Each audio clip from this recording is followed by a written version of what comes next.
Good evening. War Eagle. And to the Georgia fans, welcome.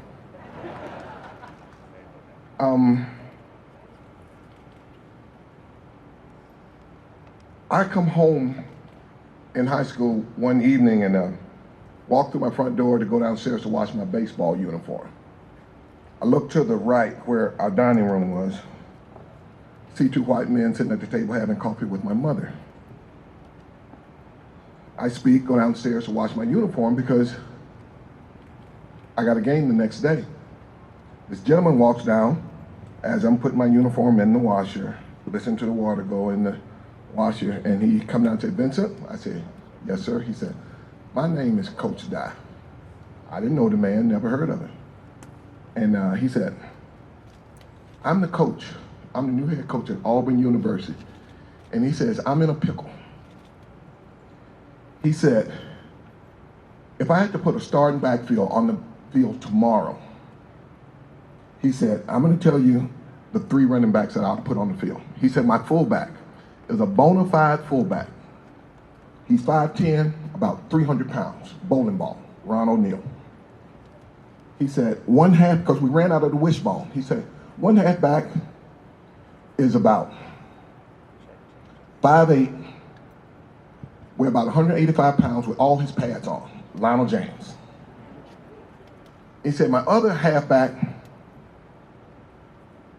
is 6'6", 180 pounds with all his pads on." That was a split in Mike Edwards, who was a converted down to be the other halfback. And he said, "That's my starting backfield for next year."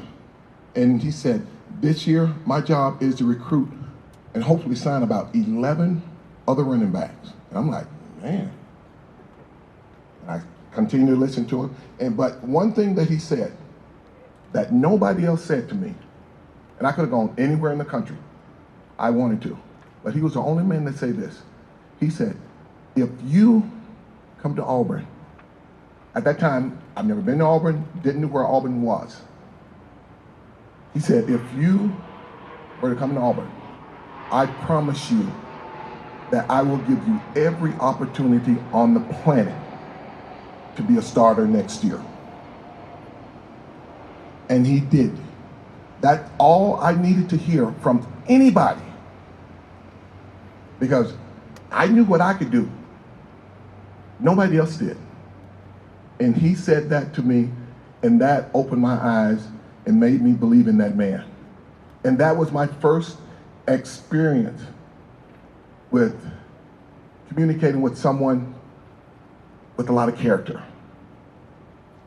I came here, did what I had to do, and the rest is history. But the thing that I say, and not just me, but all of the players that have played for this man, all of the coaches that have coached under him, is that one thing that oozed from his pores is character. I said this last year at his service to his kids, to Wanda, Missy, and Pat Jr. I said, I have a selfish kind of guilty feeling because not only me, but all of the players that your dad coached, we all feel like we stole a part of him from you all, because he just wasn't our coach. He was our dad also. And he wasn't afraid to say, "You break my rules," he said, "I'm gonna put you on the bus and send you home." And we witnessed that a couple of times. He wasn't lying. That's character. If he said that he was gonna do something, he did it. Until this day, those are some of the things that I practice in my life. Because when I left home to come here, he became my dad. He became my father. And there isn't a day that go by that I don't think about that man. I'm not afraid to say, as a strong, unselfish person myself, I'm not afraid to say that I love another man.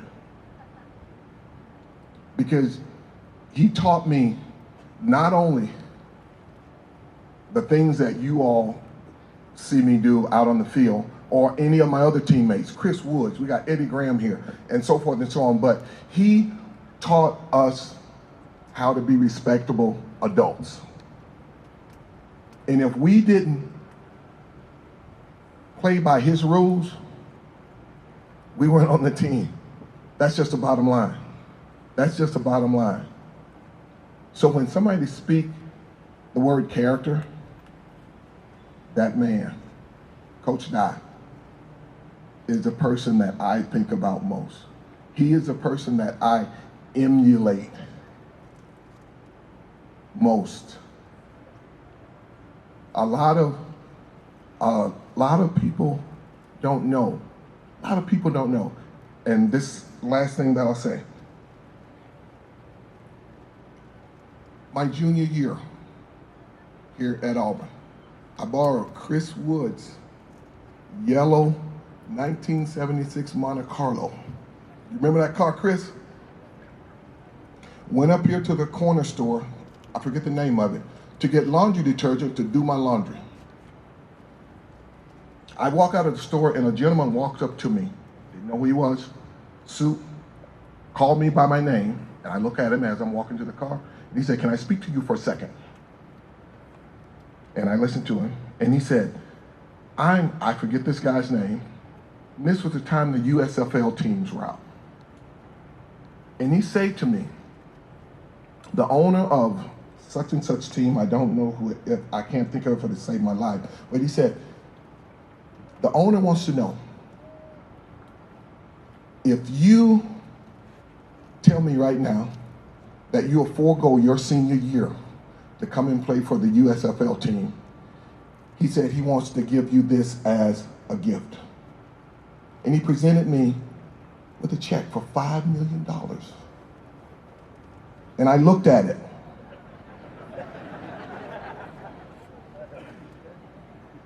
And I looked back at him and I said these words. Not because I didn't need the money. I need the money like a mother. But because of his coaching, Coach Dye's character, I thought about all the things that I could have done with $5 million. And then I thought about this. I said, Coach Dye wouldn't do this.